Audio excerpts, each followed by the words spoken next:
Hi friends, स्वागत है आपके अपने चैनल हेल्थ टिप्स हेल्थ में। तो चलिए हम आज आपको बताते हैं पाइल्स यानी बवासीर क्या होता है, क्यों होता है और कैसे होता है।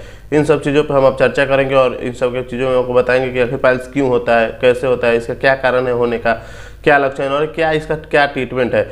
इन सब चीज़ों पे हम आज आपको बताते हैं। तो चलिए वीडियो को शुरू करते हैं। वीडियो को शुरू करने से पहले अगर आप हमारे चैनल पर नए हैं तो हमारे चैनल को सब्सक्राइब कर घंटी के बटन को दबा दें, क्योंकि मैं जो भी वीडियो डालूँ उसका नोटिफिकेशन अब तक सबसे पहले पहुँचे।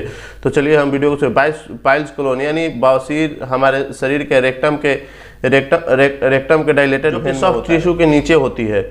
नीचे अंश एरिया में भेन अथवा ग्रुप ऑफ वेन्स में स्वेलिंग या उसमें सूजन हो जाने के कारण जाने के कारण हम उसे कहते हैं कि पाइल्स हो गया है या बवासीर हो गया है। इस चीज़ को हम बवासीर कहते हैं, जिसमें हमको स्टूल यानी स्टूल पास करने में बहुत ज़्यादा दिक्कत होती है। स्टूल पास करने के बाद हमारे पैखाने के रास्ते बहुत ज़्यादा ब्लीडिंग आने लगता है। इसको हम बोलते हैं कि हमें बवासीर हो गया। या फिर पैखाना करने का टेस्टूल पास करते वक्त मस्सा टाइप का बहुत ज़्यादा बाहर आने लगता है, उसको भी हम बोलते हैं कि ये पाइल्स हो गया है। जिसमें पाइल्स जो होता है वो 3 प्रकार के होते हैं। जैसे कि पहला प्रकार हम बता दें कि इंटरनल पाइल्स। इंटरनल पाइल्स क्या होता है उसके बारे में बताएं।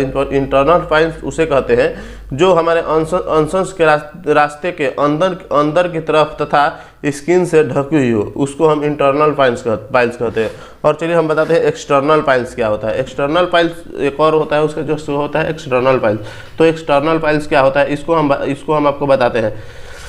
यह अंश की सराउंड वेन में होता है, जो चारों तरफ माने होता है ना, पूरे चारों तरफ बाहर टाइप का होता है, उसको एक्सटर्नल पाइल्स हम बोलते हैं। और बताते हैं कम्बाइंड पाइल्स यानी दो तरह के पाइल्स, जिसमें अंदर की तरफ भी हो बाहर की तरफ भी हो और हमें टेस्टूल पास करते हो बहुत ज़्यादा पैखाना भी होता हो। इसको हम बोलते हैं कॉम्बिनेड पाइल्स। किसी भी व्यक्ति के में इंटरनल या एक्सटर्नल पाइल्स पाए जाते हैं, उसे हम कॉम्बिनेशन पाइल्स कहते हैं।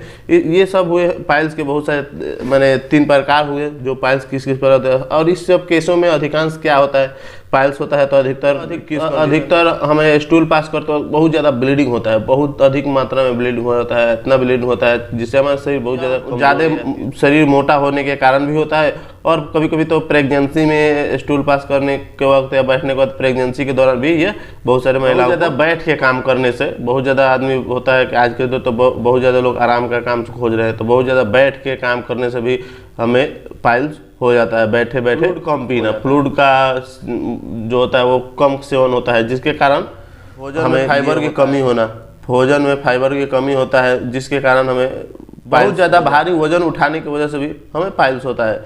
तो ये सब मैंने कैसे होता है, इस सब चीज़ों पे हमने आपको बताया कि इस केस में क्या क्या होता है, कैसे क्या करने से ये होता है। अब हम इसको बताते हैं कि क्या सिम्टम है और इसका मैंने क्या लक्षण है, होता है तो इसका क्या लक्षण होता है, कैसे क्या होता है कि मालूम चलता है कि हमें बवासीर प्रेशर के कारण हमारे वेन में डायलेट होता है, मोटा हो जाता है, जिसके कारण होता है, जिसके कारण भी हो जाता है। तो हम इसको बोलते हैं कि ये स्टूल पास करते वक्त पेनलेस ब्लीडिंग होता है, या स्टूल के साथ में बहुत ज़्यादा स्टूल पास करते वक्त बहुत ज़्यादा उसके साथ में ब्लीडिंग होता है, तो हम बोलते हैं कि ये पाइल्स हो गया। ये सब पाइल्स के ऊपर बहुत ज़्यादा बेचैनी हो जाता है, आदमी बैठ नहीं पाता है, बहुत ज़्यादा पीड़ा या दर्द होता है।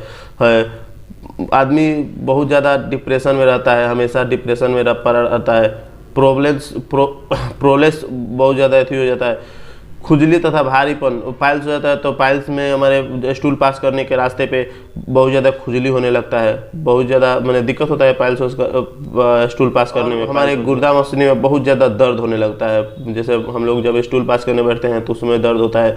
स्टूल पास कर देने के बाद भी बहुत देर तक बहुत ज़्यादा पेन होता है, बहुत ज़्यादा असहनीय दर्द होता है। तो हमें मालूम चलता है कि हमें पाइल्स हो गया है। उठने बैठने और चलने फिरने में बहुत ज़्यादा दिक्कत होता है, बहुत ज़्यादा परेशानी होती है। तो लगता है कि हाँ, पाइल्स के कारण ये सब हम आपको बताते हैं कि पाइल्स हो जाने पर क्या क्या सावधानियाँ बरतनी चाहिए, क्या क्या करना चाहिए, क्या क्या नहीं करना चाहिए। सब चीज़ों पे हम आपको अभी बताते हैं। उसमें क्या क्या दिन कम से कम 8 से 10 गिलास पानी पिए, और खाना जो खाए उसमें फाइबर की मात्रा ज़्यादा हो, फाइबर युक्त खाना खाएं, जिसमें फाइबर की मात्रा बहुत ज़्यादा हो, वो चीज़ खाएं, उस चीज़ का सबसे ज़्यादा सेवन करें।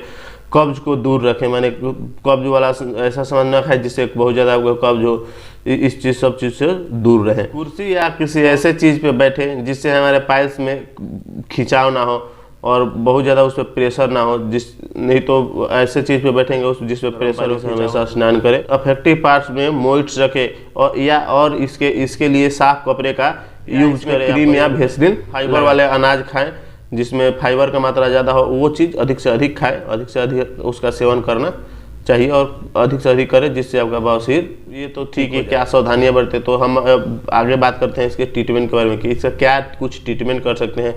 अगर आपको बवासीर हो तो उसको क्या ट्रीटमेंट देकर उसको हम आपको बताते हैं कि इसका क्या कुछ ट्रीटमेंट है और क्या इसका उपचार है। इस सब चीज़ों पे हम आपको बताते हैं कि इसको कैसे हम ठीक कर सकते हैं। क्या पहले तो आपको बहुत ज़्यादा गैस की प्रॉब्लम होगी, तो सबसे पहले उस गैस को दूर करने के लिए ओमी 20 mg का टैबलेट आता है, उसको ले और सुबह शाम उसका सेवन करें। उसको सुबह शाम खाना खाने से पहले आधा घंटा पहले उसको ले। अथवा इसके अलावा आता है पेंटअप DSR, उसको भी आप सुबह शाम खाली पेट ले सकते हैं। वो गैस दूर करने के लिए दवा है। जो गैस आपको पेट में बहुत ज़्यादा बनाता हो तो इसके लिए टैबलेट है। अगर आपको बहुत ज़्यादा कब्ज हो तो कब्ज कम करने के लिए लेक्टोलूज सोल्यूशन आता है, उसको आपको शाम में 15 से 20 ml रोज़ शाम को ले और खाना खाने के बाद, और उसके बाद आप रेस्ट करें। रोज़ शाम को उसको खाना है। और इसके अलावा अगर बहुत ज़्यादा आपको ब्लीडिंग होता हो तो उसके लिए भी एक ट्रीटमेंट है, वो हमको बताते हैं। उसके लिए आपको आयरन की गोली रोज़ 1 गोली सुबह में ले या शाम में, एक दिन में 1 बार कभी भी ले सकते हैं। रोज़ आयरन का 1 गोली खाएं अगर बहुत ज़्यादा आपको ब्लीडिंग होता हो तो। इससे आपको ब्लीडिंग को पूर्ति करने में, माने खून की पूर्ति करने में आपको बहुत ज़्यादा सहायता मिलेगा। और इस ब्लीडिंग बहुत ज़्यादा हो तो उसको रोकने के लिए एक उपाय है। उसके लिए एक टैबलेट आता है क्लोट एक्सल या क्लोट 500 mg का करके एक टैबलेट आता है, उसको आप सुबह शाम करके ले, उससे आपका ब्लीडिंग रुक जाएगा। और उसके साथ में इस सारी दवाओं का यूज करें जिससे आपके पाइल्स में बहुत ज़्यादा राहत मिलेगी। अगर आपके पाइल्स में बहुत ज़्यादा पेन हो तो कोई पेन किलर का आप यूज कर सकते हैं। किसी भी पेन किलर जैसे डिओडेल SP हो गया या एनाफोर्टेन हो गया, इस सब टैबलेट का आप पेन किलर में यूज कर सकते हैं। और इसके बाद भी अगर स्टूल पास करने में आपको बहुत ज़्यादा पेन होता है, अगर स्टूल पास करने में, तो उस समय आप स्टूल पास करने से पहले जाइलोकेन 2% का आप स्टूल पास करने वाले रास्ते पे लगाएं और उसके 15 या 20 मिनट के बाद आप स्टूल पास करने जाए, मल या पैखाना करने जाए, तो आपको स्टूल पास करने में जो दर्द होता है उसमें आपको राहत मिलेगी। तो आज के लिए इतना ही। तो चलिए मिलते हैं अगले वीडियो में किसी और वीडियो के साथ। तो चलिए, अगर आप हमारे चैनल पर नए हैं तो हमारे चैनल को सब्सक्राइब कर घंटी के बटन को दबा दें। और यह जानकारी आपको कैसे लगी हमें कमेंट करके ज़रूर बताएं।